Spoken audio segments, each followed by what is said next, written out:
Kasih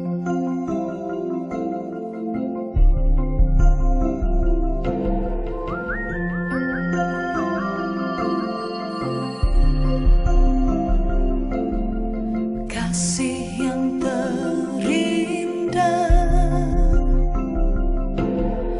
hati yang mulia,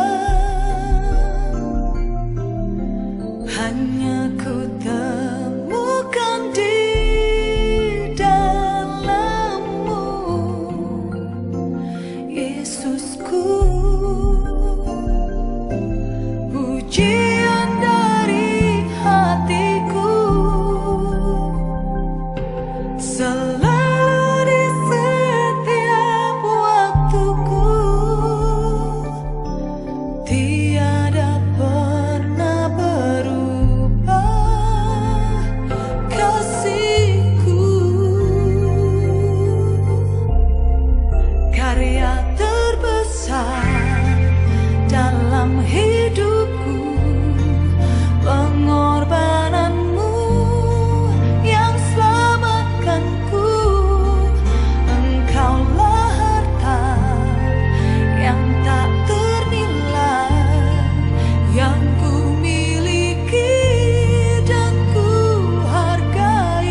Selamat sore Bapak Ibu yang dikasihi Tuhan. Shalom. Kita bersyukur pada kesempatan sore hari ini kita masih boleh diberi kasih karunia Allah. Dan kita boleh bersama-sama kembali diingatkan pada hari ini tentang kematian Kristus sebagai bukti kasih Allah kepada kita. Walaupun saat ini ibadah kita Jumat Agung tidak bersama-sama di gereja, tapi di rumah kita masing-masing, tapi tidak akan mengurangi semangat kita dan kita beribadah kepada Tuhan. Maka kita akan disatukan oleh Tuhan Yesus, oleh Roh-Nya yang kudus, sehingga kita boleh menjadi kesatuan yang utuh untuk bisa kembali diingatkan kasih Allah yang begitu besar, sehingga nama Tuhan makin dipermuliakan, saudaraku. Maka itu mari pada kesempatan sore hari ini, mari kita akan bersama-sama untuk mohon pimpinan penyertaan Tuhan dalam ibadah Jumat Agung ini, supaya kita masing-masing boleh diberkati oleh Tuhan. Maka itu mari saudaraku, kita akan kembali tunduk kepala, berdoa, mohon pimpinan Tuhan, urapan Tuhan, kuasa Tuhan, biar Roh Kudus yang boleh bekerja di tengah-tengah ibadah pada sore hari ini. Mari kita akan bersama-sama tunduk kepala dan menundukkan hati kita, merendahkan hati kita untuk datang kepada Tuhan, biar pengurapannya turun setiap hidup kita, biar Tuhan boleh memberkati lewat ibadah Jumat Agung pada sore hari ini. Mari kita berdoa bersama-sama. Bapa yang di surga, kami bersyukur atas kasih karunia-Mu kepada kami, sehingga saat ini kami ada sebagaimana kami ada, semua oleh karena anugerah daripada Tuhan, dan keberadaan kami kembali diingatkan oleh kasih Allah yang besar, sehingga pada sore hari ini kami dikumpulkan kembali oleh Tuhan, walaupun kami mungkin tidak di tempat yang sama, tapi kami percaya Tuhan yang hadir dimanapun kami ada. Dan janji firman-Mu, Kau akan memberkati kami semua lewat ibadah pada sore hari ini. Maka sekali lagi Tuhan, Kau pakai kehidupan hamba-Mu yang akan menyampaikan firman Tuhan, Kau urapi dan kuasa-Mu, karena hamba-Mu rendah, hamba-Mu tidak ada apa-apanya, tapi Engkau yang akan mensuplai kekuatan, mensuplai power, kekuatan daripada Tuhan untuk bisa menerjemahkan firman-Mu ya Tuhan dengan baik. Maka itu kami percaya firman Tuhan yang disampaikan, dipesan bagi jemaat-Mu akan boleh menjadi berkat oleh setiap mereka yang mendengarkannya, dan boleh beribadah bersama-sama pada sore hari ini. Kami buka ibadah kami dalam nama Tuhan kami Yesus Kristus. Haleluya. Amin. Saudaraku yang dikasihi Tuhan, pada kesempatan sore hari ini dalam ibadah agung ini, saudaraku, saya mengambil tema, yaitu kematian yang memberikan kekuatan. Kematian yang memberikan kekuatan, saudara. Dan saya akan ambil dalam 1 Korintus 15 ayat 58 yang mengatakan, karena itu saudara-saudaraku yang kekasih, berdirilah teguh, jangan goyah, dan giatlah selalu dalam pekerjaan Tuhan. Karena kamu tahu persekutuan dengan Tuhan, jerih payahmu itu tidak akan sia-sia. Itulah saudaraku, di mana saya angkat satu ayat firman Tuhan yang merupakan nasihat dari Rasul Paulus yang diilhami Roh Kudus untuk menyampaikan itu kepada jemaat di Korintus, tapi juga akan disampaikan kepada jemaat di Giapondra yang saat ini sedang beribadah Jumat Agung. Dan dalam hal ini dua pesan yang penting yang saya sampaikan. Pesan yang pertama adalah berdirilah teguh, jangan goyah. Sekali lagi dikatakan, berdirilah teguh, jangan goyah. Dan giatlah selalu di dalam pekerjaan Tuhan. Giatlah selalu dalam pekerjaan Tuhan. Dua pesan tadi disampaikan di Jumat Agung ini. Karena apa, saudaraku? Mari kita sadar supaya kita ini adalah orang-orang percaya yang masih hidup dalam dunia ini, akan menghadapi badai-badai kehidupan, gelombang kehidupan yang tidak mudah. Maka sekali lagi pesan yang pertama, berdirilah teguh, jangan goyah. Maka saya juga mengangkat kematian merupakan bagian daripada berkat Tuhan, bagian kekuatan yang akan diberikan kepada kita. Mengapa kita tidak goyah? Karena kita tahu, sekali lagi saya ingatkan bahwa hari-hari ini banyak hal yang menggoyahkan kita, terutama yang sedang tren, di mana yaitu masalah tentang virus corona yang bisa berdampak kepada tatanan sosial yang ada, bisa berdampak pada perekonomian, bisa berdampak pada bisnis, bisa berdampak pada sosial yang ada. Kita tahu pada hari ini sekolah libur itu juga merupakan satu goncangan sosial. Bahkan saya kemarin melihat seorang anak kecil yang menangis. Dia menangis, dia rindu ingin ketemu teman-temannya di sekolah. Dia lama tidak ketemu. Karena apa? Gara-gara virus corona tadi. Orang di PHK, perekonomian bisa goncang. Orang takut khawatir, bahkan ada orang yang meninggal. Bukan karena virusnya, tapi karena ketakutan, kecemasan. Berhubung apa yang terjadi. Itulah kita melihat goncangan-goncangan sebagai dampak daripada virus corona tadi. Tapi sekali lagi sebagai anak Tuhan, yang ingatkan supaya kita berdiri teguh, jangan goyah. Dengan apa kita bisa berkuat di dalam Tuhan? Yang lain, kita ingat kembali bahwa kematian itulah yang akan memberikan kekuatan kepada kita. Kematian Kristus akan memberi kekuatan kepada kita. Paulus juga katakan dalam 1 Korintus pasal 15 ayat 3 dan 4 mengatakan, sekarang yang paling penting sudah kuberitakan kepadamu, yaitu tentang Kristus yang mati sesuai dengan kitab suci. Dan dia dibangkitkan kepada hari ketiga itu sesuai dengan kitab suci. Itulah kita tahu yang sangat penting sudah diberitakan Paulus tentang kematian Yesus yang memberikan kekuatan kepada kita. Kenapa tidak kita kembali lagi? Kematian Yesus yang pertama memberikan hidup. Kematian Yesus membuat kita menjadi hidup. Saudara, kita menyadari setiap manusia dibatasi oleh waktu. Setiap kita pasti ketika akan dipanggil pulang oleh Tuhan, akan meninggal. Maka saudaraku yang dikasihi Tuhan, sekali lagi saya ingatkan, manusia itu ada batasnya. Manusia itu punya waktu untuk dipanggil pulang oleh Tuhan. Maka sekali lagi saudaraku, saya katakan, mari kita menyadari akan hal ini. Setiap manusia yang kita hidup hari ini, saudara, akan dipanggil pulang oleh Tuhan. Dengan cara apapun, mungkin kena bencana alam, mungkin juga karena kecelakaan, mungkin juga karena virus corona, tidak kemungkinan bisa terjadi. Tapi jelas, suka nggak suka, mau nggak mau, manusia itu mempunyai hidup yang sangat terbatas.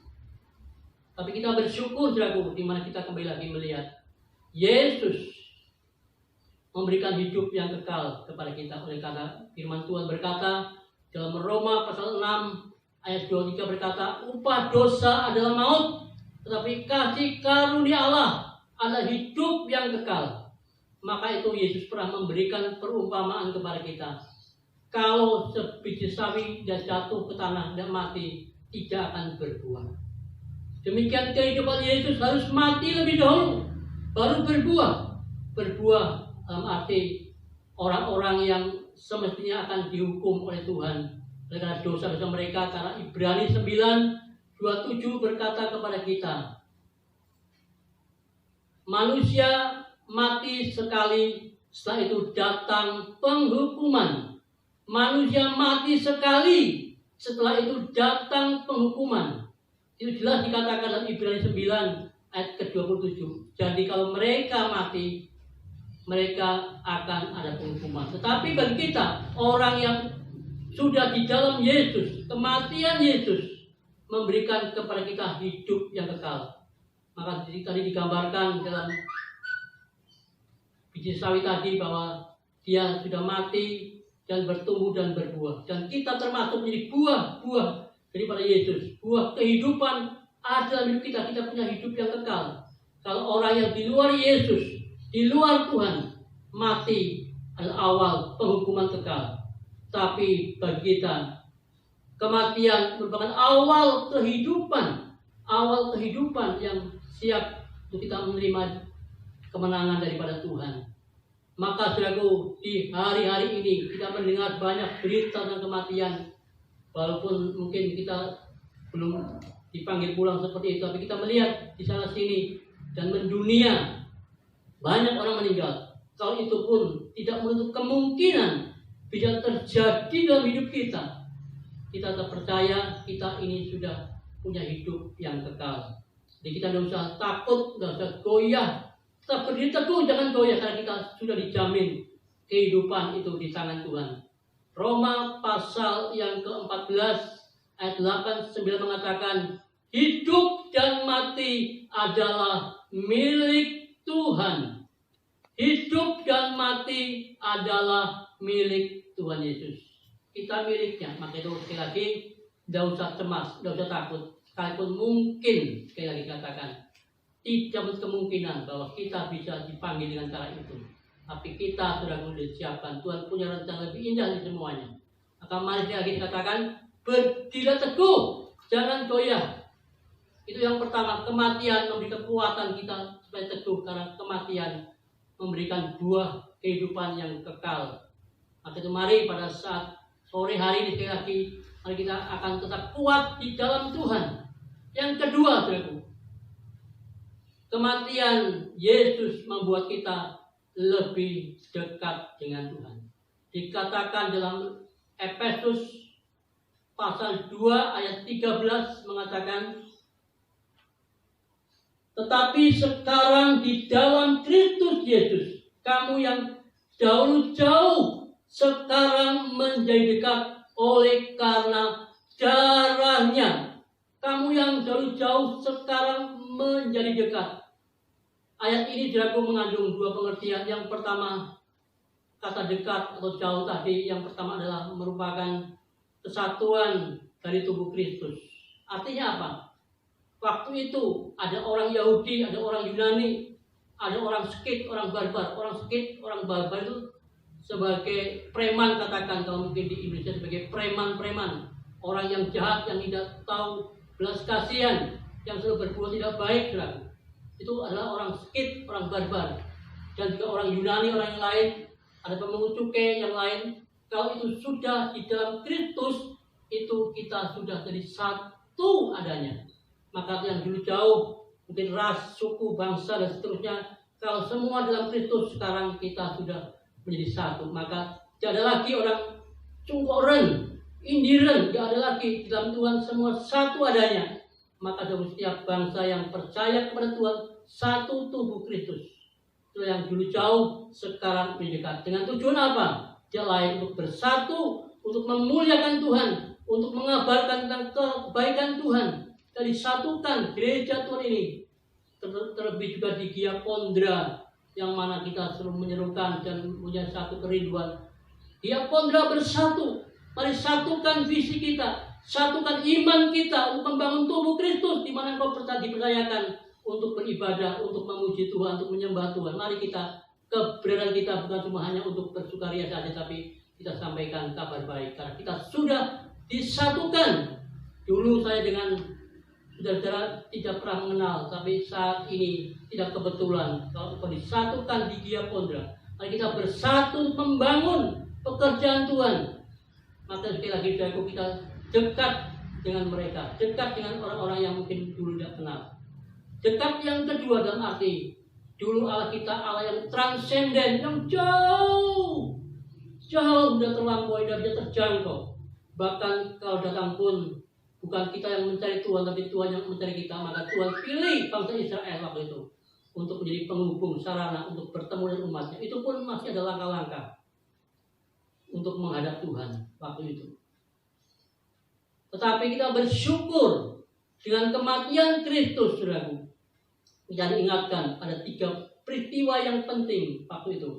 Ada gempa bumi, ada kegelapan, dan yang ketiga adalah tirai bait Allah itu terbelah menjadi 2. Di mana ruang suci dan maha suci yang terpisah, di mana orang yang masuk sana pun orang yang imam yang terpilih untuk berjumpa dengan Tuhannya. Tapi waktu itu tirai bait Allah terbelah menjadi 2, artinya menunjukkan bahwa itulah kedekatan, hubungan Tuhan dipulihkan dengan manusia. Jika kita dekat dengan Tuhan, maka Rasul Paulus juga mengutip satu ayat mengatakan 1 Korintus 3 ayat 16 berkata kepada kita seperti ini. Tidak tahukah bahwa tubuhmu adalah bait Allah dan Roh Allah tinggal diam dalam kehidupan saudara. Berarti Allah itu dekat di dalam kita, manunggalipun Gusti yang sudah ada bersama kita. Tuhan tidak jauh dari kita, saudaraku. Bahkan lebih dekat daripada baju yang melekat yang kita pakai pada hari ini atau pada sore hari ini. Nah, Dia di dalam kita. Berarti kita ada kedekatan dengan Tuhan. Tuhan gak jauh, gak seperti dulu pernah diudarakan, dinyanyikan oleh Bimbo. Katanya demikian syairnya. Kalau aku jauh, engkau jauh, engkau dekat, aku dekat. Teologi Kristen tidak seperti itu. Tapi Tuhan justru yang belum mendekat kita, maka Dia turun ke dunia. Sama dengan kita, mati di salib buat kita. Tadi Dia ingin dekat dengan kita. Maka itu saudaraku, mari sekali jangan kamu goyah. Jangan kamu menjadi goncang oleh karena hal-hal yang terjadi di sekitar kita. Karena Tuhan dekat dengan kita. Saudara, kita sadar kalau kita ini dekat dengan orang-orang tertentu yang punya otoritas, yang punya kekayaan. Tentu ada nilai plus dalam hidup kita. Ada nilai tambah dalam hidup kita. Karena apa? Kita dekat dengan orang yang punya kuasa, punya otoritas, punya kekuatan, punya kekayaan. Di saat kita sulit, di saat kita mungkin menghadapi tantangan, kita kalau dekat dengan orang yang punya itu semuanya, kita menjadi tenang. Kita menjadi baik adanya. Demikian juga pemazmur berkata, dalam Mazmur 55 ayat 7 berkata, seandainya aku diberi sayap seperti burung merpati, aku akan terbang ke tempat yang lebih tenang. Tapi ternyata Tuhan tidak memberikan sayap kepada pemazmur. Bahkan pemazmur menyadari bahwa di dunia tidak ada tempat yang tenang. Maka Mazmur 62 menjawab lebih jauh. Kata firman Tuhan begini. Hanya dekat Allah saja aku tenang. Daripadanya datang keselamatanku. Bahwa Dia adalah gunung batuku. Dialah benteng keselamatanku. Bersama Dia selamanya tidak akan goyah. Tidak akan goyah. Maka jagoilah nilai plus dalam kehidupan kita. Orang yang sudah didekatkan oleh Tuhan. Dan dekat dengan Tuhan oleh karena kematian Kristus. Kita sekarang dekat. Maka jago mari pada saat sore hari ini dalam ibadah Jumat Agung kita diingatkan. Apapun yang akan terjadi di sekitar kita. Ingatlah bahwa Tuhan dekat dengan saudara. Kita bisa cemas, takut, tapi ingat Tuhan dekat. Saya alami pribadi saudaraku. Saat berita yang sangat bombastis itu, terus kami dengar informasi-informasi yang masuk dalam telinga, membaca dengan mata saya awal-awal dalam beradaptasi itu cemas, takut, gemetar. Apalagi saya ini ada jantung yang kurang normal. Padahal getaran begitu cepat sekali, cemas sekali. Tapi pada waktu ingat kembali firman Tuhan. Mari kita dekat, melekat sama Tuhan. Lama-lama sampai hari ini, sama saya tenang walaupun berita-berita informasi yang kita dengar mungkin membahagiakan, mungkin menakutkan, tapi kita tetap tenang. Karena apa? Hanya dekat Allah saja aku tenang. Yang percaya katakan amin. Ya, kita percaya pada sore hari ini. Tuhan dekat dengan Anda dimanapun Anda berada. Karena Tuhan kamilah Tuhan yang omnipresent. Dia hadir dimanapun kita ada. Kita percaya pada sore hari ini Tuhan hadir dan akan memberkati setiap hidup kita. Tuhan dekat dengan saudara sekalian. Hanya sejauh doa. Maka apapun terjadi hari ini yang sedang engkau hadapi, yang mungkin sangat sulit, menakutkan, ingatlah Tuhan dekat dengan saudara sekalian. Maka itu berdiri teguh. Jangan goyah karena Tuhan dekat dengan Anda. Yang ketiga, yang terakhir, di mana Tuhan sudah mati dan memberikan hidup kepada kita. Yang kedua, Tuhan dekat kepada kita. Yang ketiga, yaitu kematiannya membuat kita menjadi miliknya. 1 Korintus pasal 6 ayat 19 berkata, tidak tahukah bahwa tubuhmu adalah bait Allah dan engkau sekarang bukan menjadi milikmu tapi menjadi milik Kristus. karena engkau telah ditebus, telah dibayar dengan lunas oleh darah yang mahal. Kita sekarang menjadi milik Kristus. Ini yang membuat kita yang ketiga tidak goyah karena kita menjadi miliknya. Kalau kita sadar dan mengerti, saudaraku, kalau seorang memiliki barang tertentu pasti akan dipelihara, pasti akan dijaga dengan baik. Oleh karena apa? Dia mempunyai, merasa memiliki. Demikian kalau kita menjadi milik Tuhan dan kita adalah barang yang berharga. Maka dikatakan oleh firman Tuhan, engkau berharga di mata Tuhan.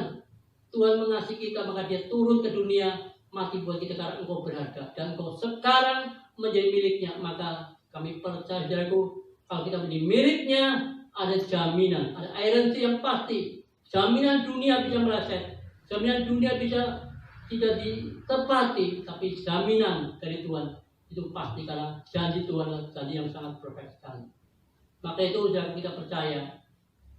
Pada kesempatan sore hari ini, di mana kita ingat bahwa kalau kita menjadi milik Kristus, kita adalah keturunan Abraham secara rohani dan berhak menerima janji-janji Allah. Ujian mengatakan pada tempo dulu, ya perjanjian dalam Alkitab, ya pasal ayat baris ku punya, ku berharap cintanya Allah, ya perjanjian Allah ku punya. Wah, saudaraku, ini dahsyat, ini luar biasa. Kalau ada istilah extraordinary, ada istilah lebih jauh lagi, namanya privilege, hak yang sangat istimewa diberikan kepada kita, anak-anak Tuhan. Oleh karena kematiannya kita menjadi milik Tuhan. Maka jago, mari pada kesempatan saat ini kita ingat perjanjian yang di bagian hidup kita, janji penyertaannya, janji pemeliharaannya, janji pertolongannya, itu akan nyata bagi hidup kita dan kehidupan kita dari hari demi hari. Makin sulitnya hidup, makin banyak tantangan hidup, akan semakin kita bisa melihat akan janji Allah itu terbukti dalam hidup kita. Maka saya bisa bersyukur pada kesempatan sore hari ini, di mana kita diingatkan kematiannya itu memberikan hidup yang kekal, ada jaminan, dan juga penyertaannya karena dia dekat dengan kita dan kita miliknya. Maka secara holistik kebutuhan manusia itu sudah dipenuhi oleh kehidupan Tuhan, karena kita diciptakan memang Tuhan sudah menyediakan yang terbaik bagi anak-anaknya. Dan saat inilah, saudaraku, mari pada sore hari ini kita diingatkan kembali, kalau kita dihidupkan oleh Kristus, mari kita akan juga mematikan hidup kita yang lama, biar makin hari makin diperbarui dan kita hidup makin seperti Kristus, dan kita terus lebih mendekatkan diri, melekatkan diri kepada Tuhan Yesus, supaya kita makin tenang, makin baik. Dan orang yang tenang sekali dikatakan dia akan lebih baik menghadapi segala masalah, tidak panik, tetapi akan menemukan jalan keluar yang terbaik. Maka mari dekatlah dengan Tuhan dan ingatlah kita menjadi milik Kristus. Tetapi yang terakhir, saya ingatkan sekali lagi bahwa hidup kita ini bukan tidak goyah, tapi giatlah selalu dalam pekerjaan Tuhan. Giatlah selalu dalam pekerjaan Tuhan. Maka itu, saudaraku, kita diingatkan kalau kita ini masih ada, kita menjadi kesempatan boleh kembali ibadah dalam Jumat Agung, artinya kita masih ada, masih eksis. Maka itu hari-hari berikutnya, mari kita giat di dalam pekerjaan Tuhan. Dengan cara apa? Dengan kita menyaksikan kebaikan Tuhan selama mungkin krisis terjadi. Bisa menyampaikan kebaikan Tuhan tentang Yesus yang mati buat manusia, menyampaikan kebaikan Tuhan tentang kebangkitannya, hidup yang kekal dalam hidup kita. Sampaikan kepada orang yang dekat dengan kita, dari keluarga, dan terus ke masyarakat sekitarnya, bahkan teman-teman kita, sahabat-sahabat kita perlu sampaikan. Mereka belum tahu.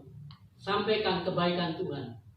Dan saya percaya, saudaraku, kalau kita dikatakan sebagai yang terakhir, bahwa persekutuan dengan Tuhan, jerih payahmu itu tidak sia-sia. Kita akan mendapat crown, mahkota. Ya, crown itu artinya mahkota. Mahkota kehidupan, mahkota kesetiaan, mahkota kebenaran. akan diberikan kepada kita, bukan crown dalam arti corona, itu juga artinya crown, tapi corona yang mematikan, tapi crown yang menghidupkan, yang memberikan semangat dalam hidup kita. Maka mari saudaraku, saya percaya pada sore hari ini kita diingatkan kembali Yesus mati, dan giatlah selalu bekerja dan kabarkan Yesus yang mati tidak selamanya mati, tapi dia hidup karena maut sudah dikalahkan. Maka kita bersyukur sekali lagi saudaraku, kita kembali diingatkan oleh Tuhan untuk kembali akan satu peristiwa yang memang harus dilakukan oleh setiap orang percaya, yaitu perjamuan yang kudus. Mari saudaraku, kita akan adakan pertemuan kudus. Bagi saudara sekalian yang kemarin sudah kami ingatkan, diumumkan lewat WA, sudah mempersiapkan diri dan juga sudah ada persiapan untuk roti dan anggur. Mari kita akan bersama-sama mengadakan pertemuan yang kudus. Sebentar saya akan mempersiapkan diri. Ya saudaraku, saat sore hari ini kembali lagi kita diingatkan lewat pertemuan kudus. Pertemuan kudus bukan perintah gereja, bukan perintah sinode kita, tapi perintah Tuhan sendiri supaya kita melakukan, supaya kita ingat kembali bahwa Yesus telah mati buat kita. Dia juga mengasihi kita. Maka itu Tuhan waktu itu dalam perjamuan kudus mengambil roti dan mengangkat roti itu. Kita bersama-sama boleh mengangkat roti itu.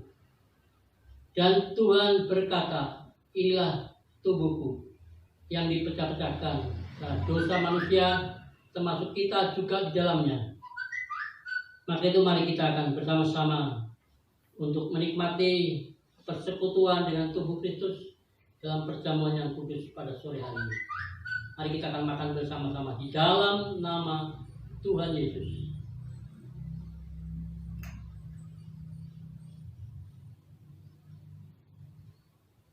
Terima kasih Tuhan Yesus, kasih setiamu yang telah menyatakan kepada kami lewat perjamuan kudus ini. Kami diingatkan kembali bahwa Engkau begitu besar kasihnya kepada kami. Dan Engkau yang sudah menjadi bagian hidup kami Tuhan, tetap ada terus menuntun, memimpin langkah kehidupan kami ke depan. Kami perlu Engkau, terlebih di hari terakhir akan datang masa yang sukar. Kami butuh perlindungan Engkau dan supaya hidup kami melekat kepada Engkau. Maka itu sebentar ya Tuhan, kami akan mengambil bagian berikutnya, itu anggur yang melambangkan darah Kristus. Maka pada waktu itu Tuhan mengambil sawan dan berkata, inilah darahku, darah perjanjian baru, yang ditumpahkan bagi banyak orang untuk pengampunan dosa, termasuk kita juga di dalamnya. Mari kita minum bersama-sama di dalam nama Tuhan kami Yesus Kristus. Haleluya.